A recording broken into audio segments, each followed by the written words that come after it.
From a Polish team like Flying Wild Hawk after the two Shadow Warrior reboots of 2013 and 2016, one can only expect a very fast, ignorant, determined and extra shooter like Shadow Warrior 3, with its mix of katanas, freaky monsters, splatter finishes and impossible weapons that theoretically should make any fan of Shadow Warrior, of course, Painkiller and Serious Sam happy.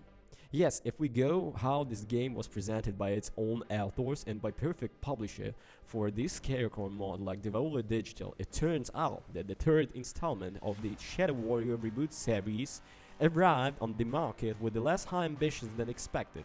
A little because of the disappearance of the multiplayer, a little because of the downsizing of the sandbox ambitions that had characterized the predecessor, with its own open levels, quests, and a modicum of exploration that had made it the largest, longest running, and the most ambitious chapter of the series.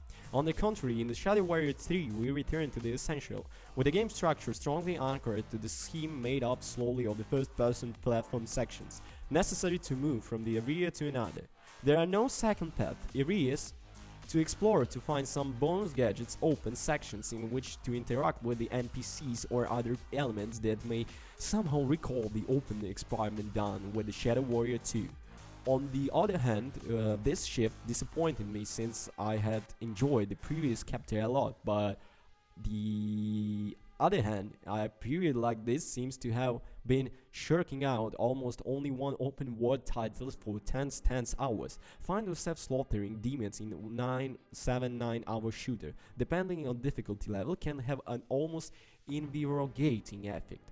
Of course, such a monolithic and equal relying from the start to finish remains the limitation, not just but if what you are looking for a similar FPS and blows, chaos, hordes of enemies, good graphics, and the alter ego that seems to come out on steroids. Have you are satisfied?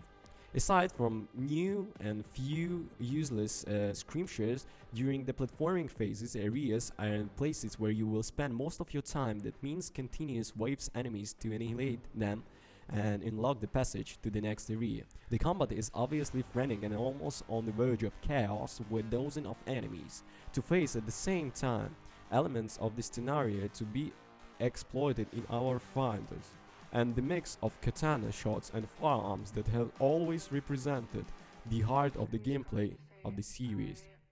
Sliding down with the katana, which inflicts insane damage among the other things, always is a pleasure, but also the gunplay with the pistol, rifles, machine guns, grenades, launchers and more gives a nice feeling of the power, which each weapon can be upgraded by the collecting special silver orbs to increase the magazines, improve the power of the blows, or in the case of the katana, add electric or paralyzing attacks, which obviously looks cool.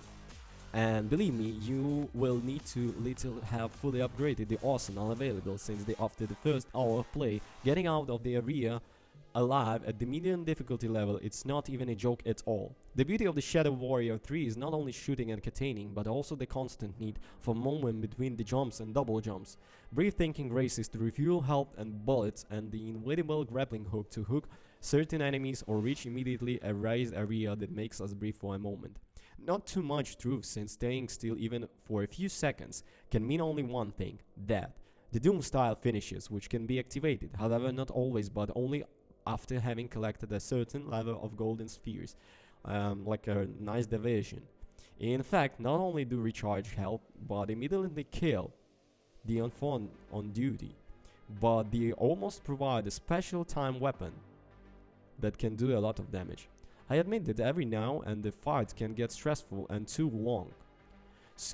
But at the same time, I was always curious to see what the Flying Wild Hog would come up with a bestiality level, as the demons seen in Shadow Warrior 3 are among the most beautiful, bizarre and varied over the whole series, and each, for better or worse, has their own weakness to exploit, with a particular weapon or in another way.